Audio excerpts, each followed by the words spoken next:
Sir, thank you very much. I stand here on behalf of the NCP to speak on the constitutional order of bill to modify the list of scheduled tribes in relationship with the state of Karnataka. Sir, I come from a state जिस राज्य से मैं आती हूँ, उस राज्य में ऐसी बहुत सारी जाति है जो आज आरक्षण मांग रही है।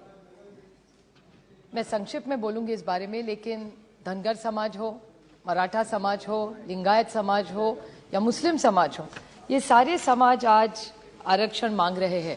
लेकिन इसमें का धनगर समाज ऐसा धनगर समाज है जो इस बिल विधेयक में आरक्षण चाहता है, जो इस बिल से ही सीमित है। इसलिए मैं मराठा, मुस्लिम और लिंगायत आरक्षण के बारे में नहीं बोलूंगी, लेकिन इस विषय तक ही सीमित रहूंगी। धनगर समाज का जो आरक्षण है, मैं परसों भी मंत्री साहब के साथ 2 बार मैं इस विषय पे बोल चुकी हूँ, लेकिन आज मेरे लिए बहुत महत्वपूर्ण इसलिए है कि ये कर्नाटक के लिए है। कर्नाटक के माननीय मुख्यमंत्री हमारे खिलाफ कुछ भी बोले, लेकिन हम उनके साथ खड़े रहेंगे, क्योंकि मुझे पता है कि ये बिल बहुत उस जाति के लिए बहुत महत्वपूर्ण है। तो आज भी सुबह कर्नाटका में हमारे कुछ मराठी लोग गए थे, जो भारतीय है, कर्नाटक में रहे या महाराष्ट्र में रहे, लोग साथ ही है, लेकिन फिर भी वो जब गए थे, उनकी असेंबली आज शुरू हो रही थी, तो उनको बहुत कुछ अच्छा बर्ताव नहीं दिया, उनका कुछ पेंडॉल वंडॉल था उसको भी निकाल दिया। लेकिन इस विषय को मैं राजनीति नहीं लाना चाहती, लेकिन कर्नाटका का भी हो तो भी हम महाराष्ट्र की तरफ से पूरा सपोर्ट करेंगे इस बिल को, और इस विधेयक पास हो इसकी कोशिश करेंगे। महाराष्ट्र में ये जो बिल है, उसके लिए आज की जो ईडी सरकार है, वो सर खुद ईडी करते हैं, एकनाथ और देवेंद्र, ये देवेंद्र जी का ही स्टेटमेंट है, मैं मेरा खुद का नहीं, एनफोर्समेंट डायरेक्टली खुद को ईडी बोलते हैं। अच्छा।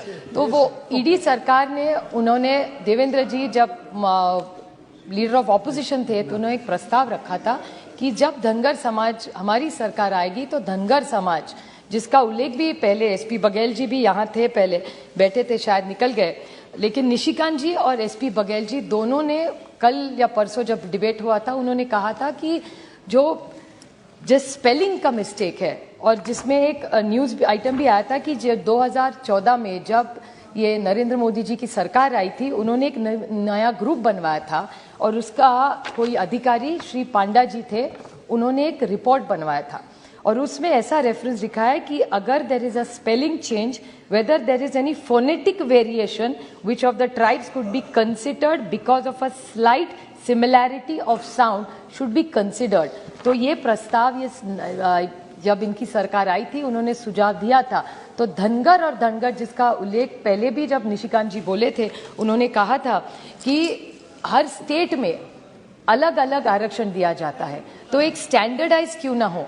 तो जो मंत्री जी महोदय ने हर राज्य से लाया था, हिमाचल का लाया, कर्नाटक का लाया, तमिलनाडु का लाया, तो वैसे इस देश के लिए क्यों ना एक कॉम्प्रिहेंसिव बिल लाया जाए, और उसके साथ महाराष्ट्र के बारे में क्यों ना सोचा जाए। उस दिन माननीय मंत्री जी ने एक भी कहा था कि महाराष्ट्र से कोई प्रपोजल नहीं आया था।